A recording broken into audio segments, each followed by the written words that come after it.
In April of 1815, a mountain in Indonesia blew a mile clean off its own peak.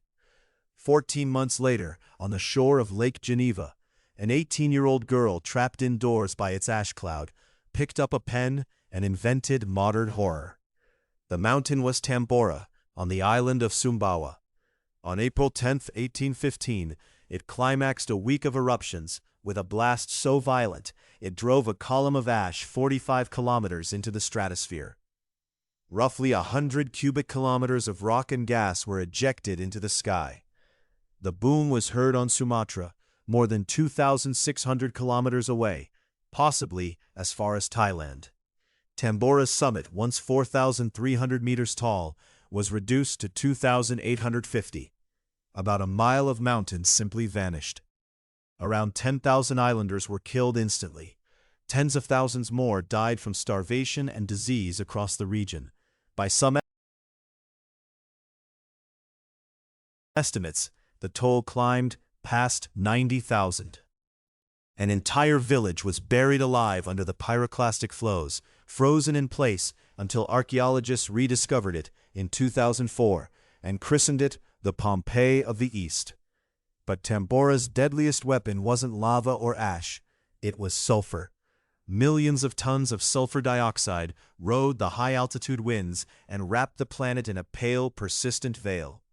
Observers in New England called it a dry fog, a haze that wind and rain couldn't shift, that dimmed the sun until you could stare at it and count the sunspots with your naked eye.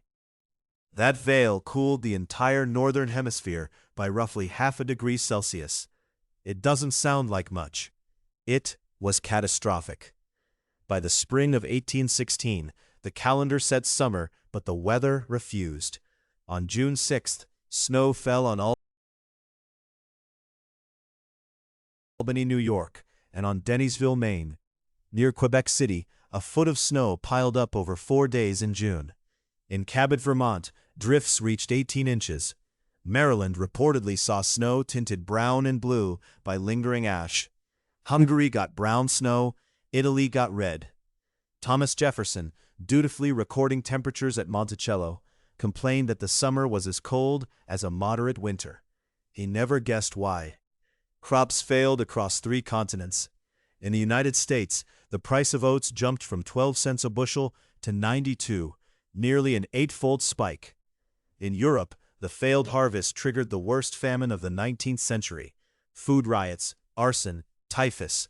One BBC estimate puts European debts around 200,000. In Vermont, newly nicknamed 1800 and froze to death, at least 10,000 people packed up and fled west. Among them was a struggling farmer named Joseph Smith Sr., who abandoned Norwich after 3 ruined harvests and dragged his family to a town in New York called Palmyra. His son would grow up there, and on the shore of Lake Geneva, 5 young English exiles were watching the rain. Lord Byron had fled England that spring, drowning in scandal, debts, a collapsed marriage, whispers of an affair with his half-sister. He rented the Villa Diodati for the summer.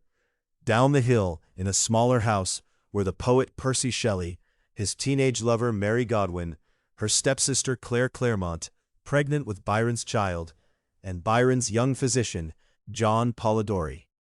Polidori had a secret.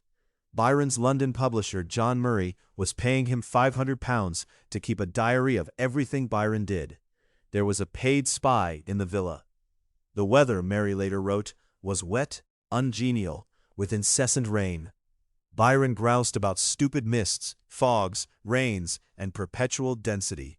He and Shelley were nearly drowned when a squall caught their boat on the lake. For 3 solid days in mid-June, the rain kept them prisoners indoors. So they read ghost stories, a French anthology of German horror called Phantasmagoriana. They argued about galvanism, the new science of jolting dead tissue back to life with electricity. A real experiment the Italian Giovanni Aldini had performed on a hanged criminal in London. And Byron, bored and theatrical, proposed a contest. Each of them would write the most frightening story they could imagine. According to the astronomer Donald Olson, who reconstructed the moon and starlight, Mary's breakthrough came between 2 and 3 in the morning on June 16, 1816. She called it a waking dream, a vision of a pale student kneeling beside the thing he had assembled and animated.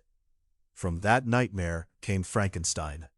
From the same contest, Polidori produced The Vampyre, the story that would seed everything from Dracula to every brooding bloodsucker since.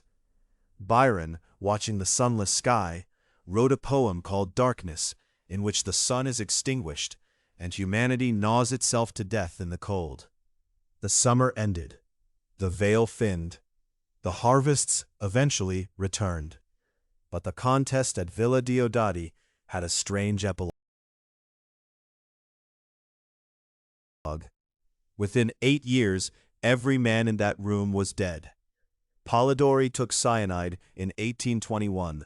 Shelley drowned off the Italian coast in 1822 when his yacht went down in a storm. Byron died of fever in Greece in 1824, finished off by his own doctor's bloodletting. Only Mary survived to see her monster walk out into the world. A volcano in Indonesia exhaled. A teenager in Switzerland caught the breath. And the Gothic imagination of the modern world was born inside an ash cloud.